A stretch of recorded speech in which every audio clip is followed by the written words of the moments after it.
Hello, good evening and welcome to Prime Business with me, Pius Kojobaka. The West African Gas Pipeline Company, WAPCO, is upbeat its resumption of gas transportation services in Ghana would contribute significantly to the energy security needs of the country. WAPCO today announced the safe and successful completion of critical pipeline maintenance activities in Ghana, Togo and Benin. General Manager in charge of corporate affairs at WAPCO, Dr. Isaac Doku, tells Elton Brobe on the polls the gas transportation company has enough stock to meet demand. Transportation company. So once we finish, we did notify the shippers, that is those that actually access to transport the gas on their behalf, and also the off-takers, those that need the gas for the power generation. So as soon as we receive the pig in the early hours of yesterday and we finish all the relevant testing, we send notification to the shippers and that they are able to resume their gas flows to their off-takers. So that started, I would say, yesterday, like I said, in Tema at 9 a.m. As I always say, we are a gas transportation company, but of course, gas not going to Tema cuts off a lot of megawatts. And like the Honorable Minister explained last Friday when he did visit our plant, indicated that there were liquid fuels, but again, it was just to keep the whole national grid stable. So he did appeal, I believe, to Ghanaians to bear with them. Now that we finished with flowing the volumes that the shippers are bringing to us to take to their off-takers. And so the volume of gas is enough to generate more than, I'll say, what the liquid fuels were generating in Tema. So fingers crossed, hopefully this will contribute much more effectively to the energy security. Away from the power sector, Second Deputy Governor of the Bank of Ghana, Dr. Elsie Adwawaji, is urging the staff to extend the required support to the new management of the institution. There is more in the following report.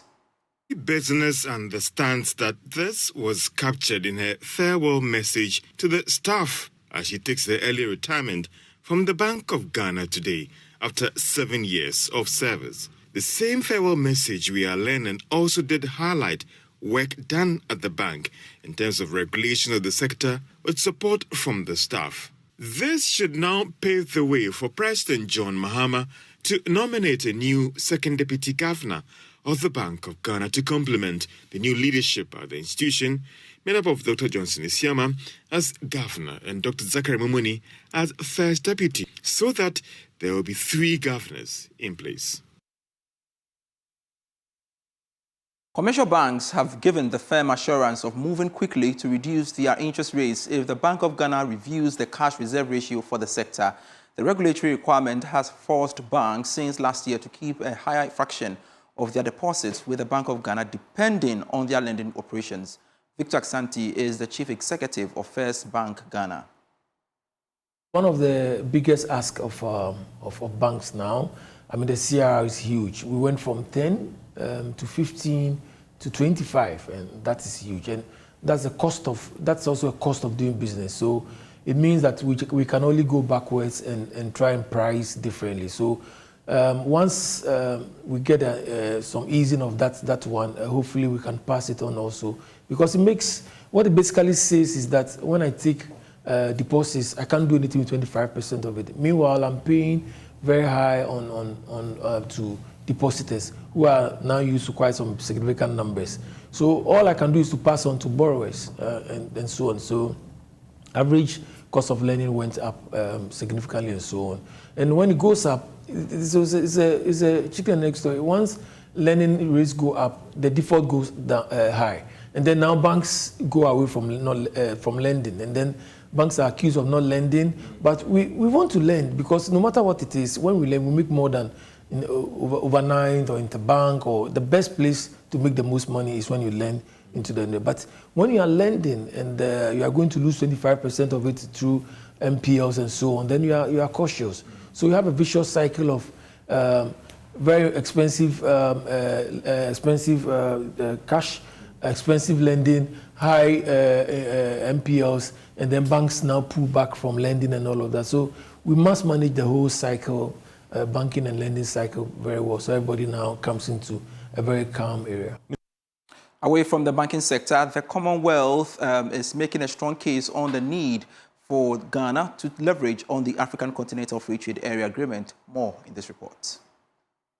The Commonwealth Enterprise and Investment Council is scaling up efforts to boost investments across Ghana. As an international agency facilitating trade and investment throughout the 56 member states of the Commonwealth, the Council is leading a delegation to Ghana weeks after a political transition.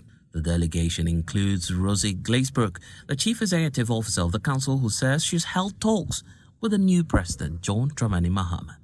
There's a number of opportunities here that happen now. I think having the new government and having the smooth transition means that businesses will be able to look at Ghana and understand that there will be a more secure way of looking at investment here. I think the first is to have the honour of meeting your new president, who I met yesterday with our delegation, who are with me from Canada, UK and Sri Lanka. And part of the business delegation comprises a representative from the Canadian province of Alberta, who says a lot of similarities abound between Ghana and the province. So I see a lot of commonalities actually between the economic structure in Alberta and here in Ghana. I mean, we are very much a resource-based economy. Oil and gas traditionally, also other forms of energy, renewable energy, minerals. So a resource-based economy, and that means that we have a lot of commonalities.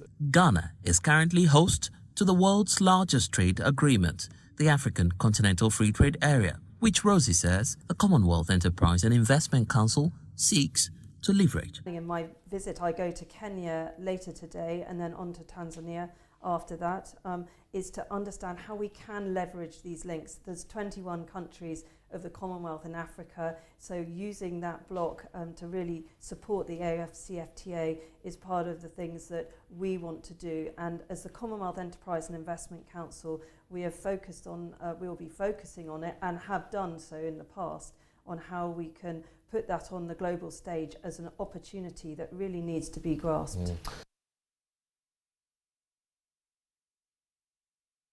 The dried fruit sector in Ghana exported products worth $7.15 billion dollars, I should say, I beg your pardon, in 2022, with the potential to increase its exports. Players in the sector are lamenting access to sustainable financing is a major challenge. According to managing partner of Knox Consulting Limited, Sheila Isibeyeboa, developing tailor-made financial products will help rationalize or realize the full potential of the sector. She spoke to Joy Business at a finance roundtable for food sector's actors.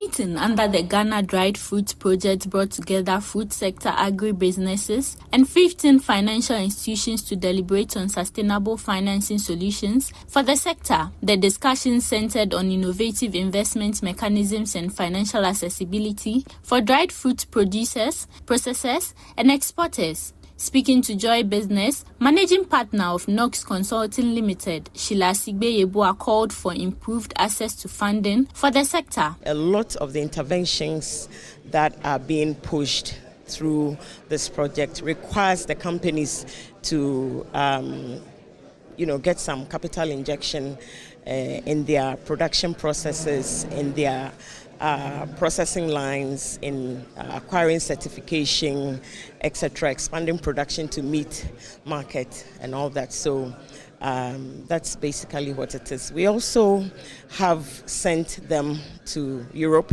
to have first-hand contact with the European market and EU trade fairs. And so we're in the Netherlands, we were in France last year just to experience it. And it was amazing, the kind of contacts they built, the companies that were interested in working with them. It only buttresses the fact that we need the financial sector to partner with the fruit sector to be able to meet the burgeoning demand that's ongoing. Chief Operating Officer of the Ghana Incentive-Based Risk-Sharing System for Agricultural Lending, Gesao Samuel Yeboah, reaffirmed their commitment to supporting the fruit sector. I think that the scheme is helping the banks to lend more and also to lend better. The businesses are being built to a bigger scale. So I think they are doing well. We don't just guarantee loan facilities after the guarantee offer or after the loan, these loans have been disbursed. we go ahead to monitor and to provide technical assistance to support the businesses, be able to perform, to repay the loan.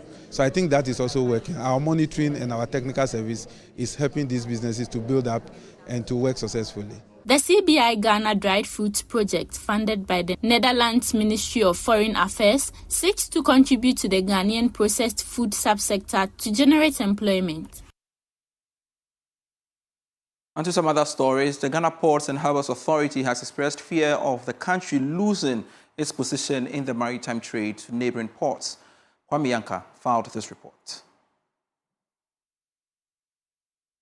Ghana's ports play a leading role in West and Central Africa in trade and logistics, but this is threatened by policies which are said to make the ports less competitive. Neighboring Togo and Côte d'Ivoire offer rates lower than Ghana's, despite constant calls for review.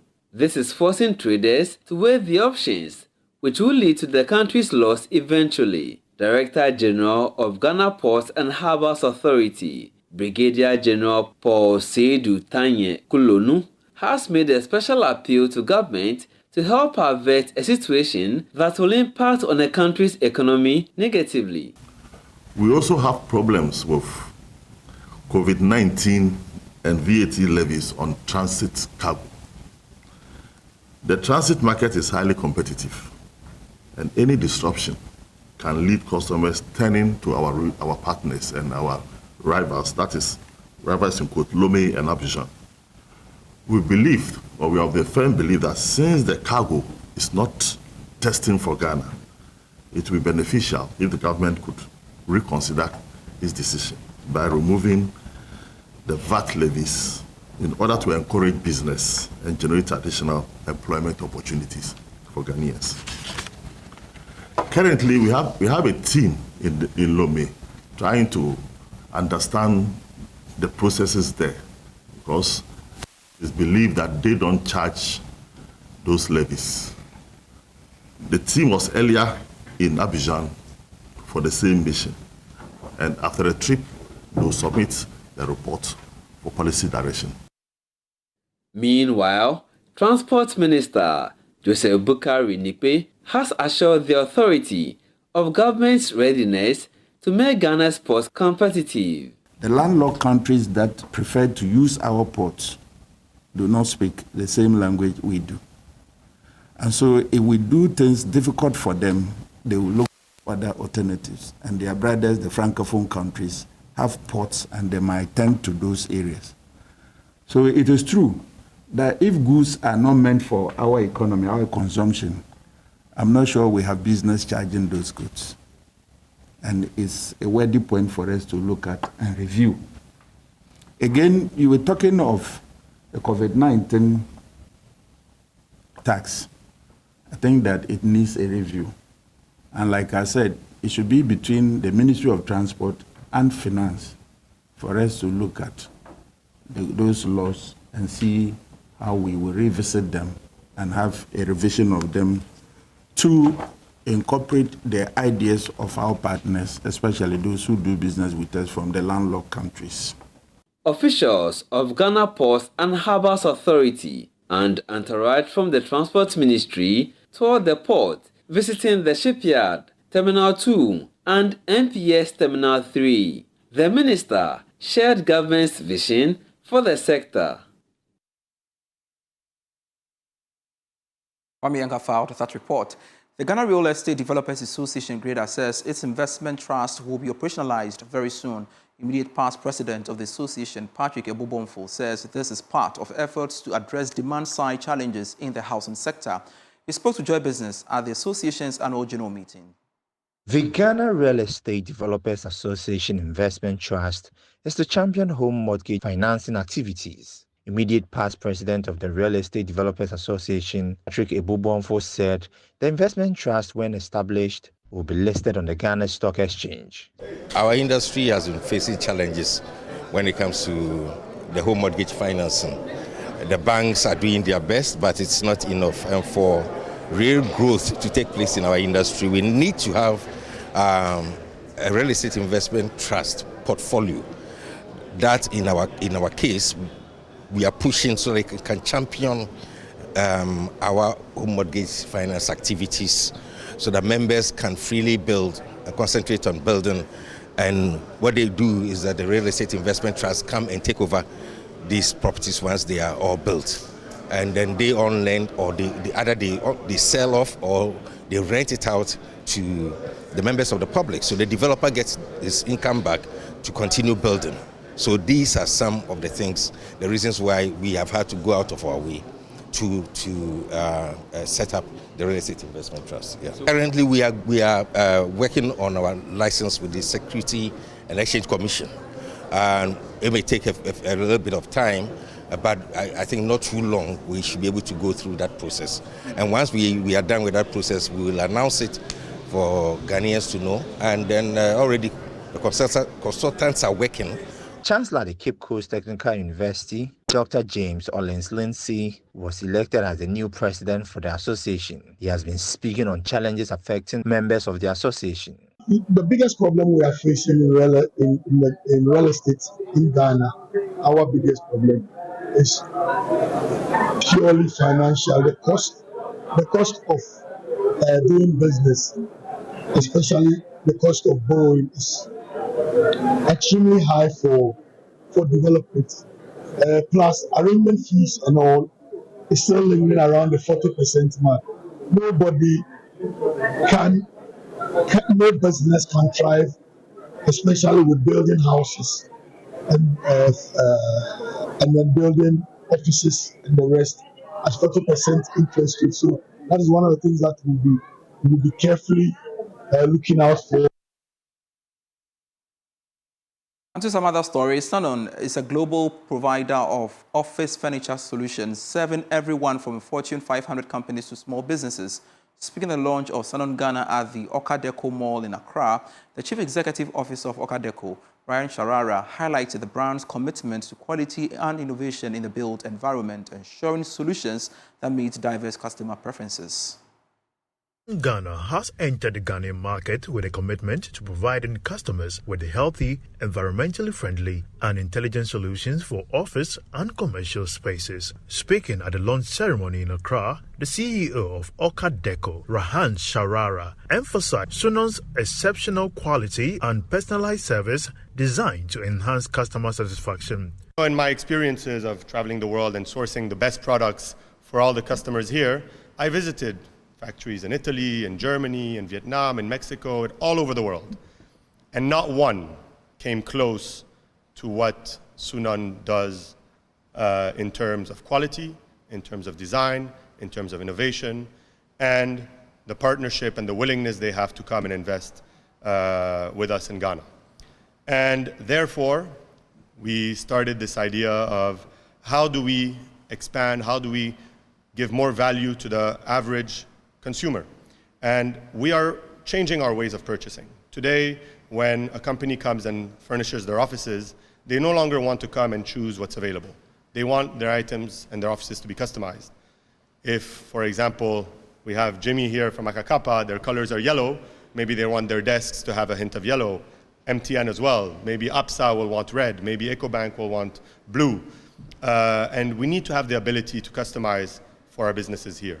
The sales and marketing manager of Okadeco, Jihan Kutsi, highlighted the company's swift service delivery timelines. Sunon is one of the biggest furniture manufacturers in the world. Okay, and in China is one of the biggest actually. This showroom here, it's actually for projects. So it's not a retail. It's like here, those are samples to show the people like what we can do. As you can see, all of them are modern furniture styles. We can do customization, any colors you want, any sizes, any models, we can do everything. So you just have to come, see our samples, check the catalogs. We have a lot of catalogs for a lot of models, and then whatever you order, you will receive your furniture within 90 to 120 days.